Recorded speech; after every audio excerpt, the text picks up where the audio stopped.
Hey everyone, it's Dr. Zubin Damania. That's right, when I use my full name, it usually means stuff's about to get real. Okay guys, I've heard about the firing of Dr. Ming Lin up in Washington State. He's a physician and emergency doctor who was fired by his organization, Peace Health up there, for speaking out about the complete lack of PPE and protection for frontline staff.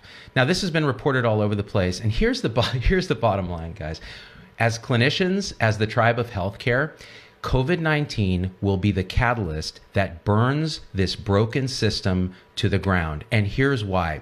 When you have a dominator hierarchy where the profession is run by MBAs at the top getting ridiculous salaries who have never touched a patient, right? And I'm not talking about clinician leaders. I'm not talking about all those organizations around the country that are so well led, where it's a team, where every member of the team has a voice, where we're all in this together, where everyone's practicing at the top of their training together in service of the patient and each other. That's called Health 3.0. That's not what we have in most institutions in this country. What we have is the scenario where a business person turns a beautiful sacred calling, our sacred calling, into dollars and cents and yachts and bonuses and golden parachutes.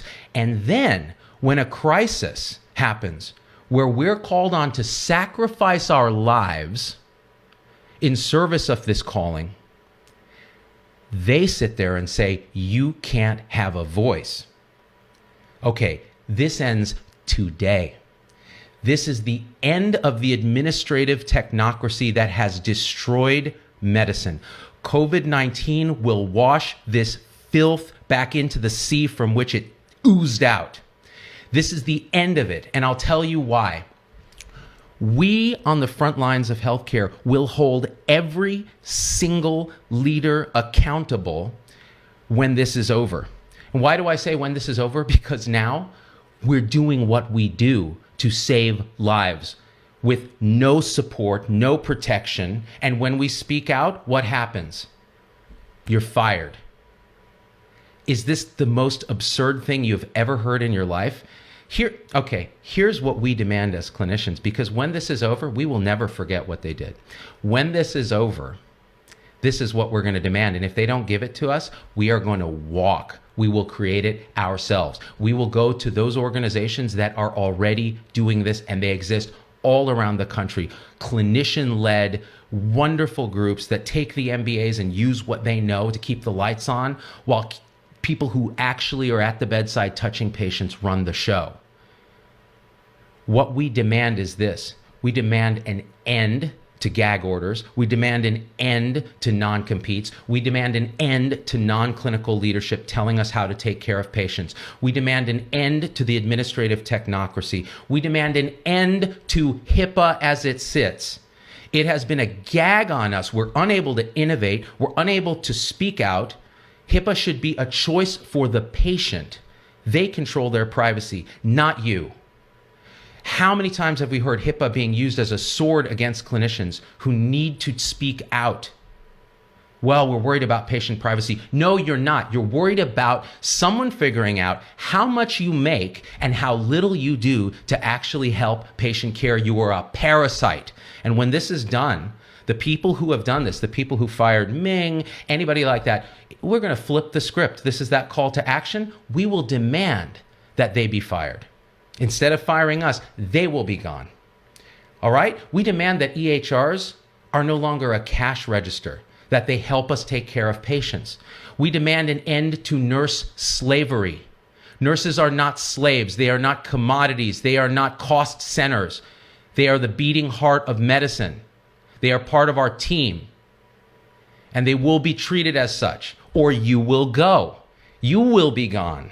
Not the nurse who speaks out. You will be gone. We demand teamwork, where every person in the team has a voice, is practicing at the top of their training and collaborating with each other to support not just our patients, but each other. Right? We'd like malpractice reform. We're tired of covering our asses, racking up costs for no benefit to the patient. We would like, in return, to do some things. We would like to actually have quality science be a thing, quality improvement be a thing. And we promise that we will step up and realize and admit and fix the fact that most of what we do doesn't help patients. We do it because we're paid to do it. That has to change. Our incentives need to change. We need to be paid to do telehealth. Hello, most of what we do doesn't need a patient to come and sit in a waiting room and pay a copay and be miserable. And we have to promise to focus on preventing patients from ever needing to come to see us. Wouldn't that be something?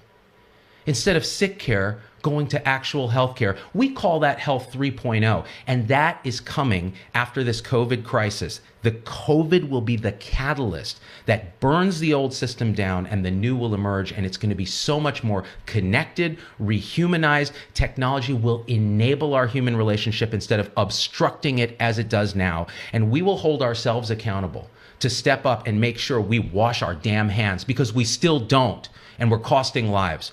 We're going to look at the things we do with a critical scientific eye and go, does it actually help, or is it just getting me paid to do this procedure? And we'll realize that we have to hold our patients accountable, because right now they expect a magic pill for everything. Those people that are sitting on the beach, going to the bars, not socially distancing, okay, we still take care of them when they show up and get ventilated with ARDS in the unit, because that's what we do. But it's time for them to uphold their part of this social covenant. We are all in this together, right? So here's the call to action. Any administration that is misbehaving during this time, you, the frontline clinicians, hold them accountable. If we all speak out at once, they cannot fire us all. You know why? They desperately need us. They desperately need us. And they have taken advantage of our altruism and our work ethic for way too long. To the leaders that are doing such a wonderful job, and I get messages from them all the time about how they're working 24/7 to try to get PPE when they can't, to try to support their clinicians, to open up new spaces to take care of COVID patients. We love and support and will work with you. All right? Share this video. The COVID manifesto begins today. And when this is done, we will never forget. We will not stop this momentum. And we will fight for our patients and for our colleagues to the very end. Understand that. Health 3.0 is our demand, and we will have it. And that's final. That is the end of the discussion, period. And this disaster will have that silver lining, if anything else. All right, guys, I love you. We out.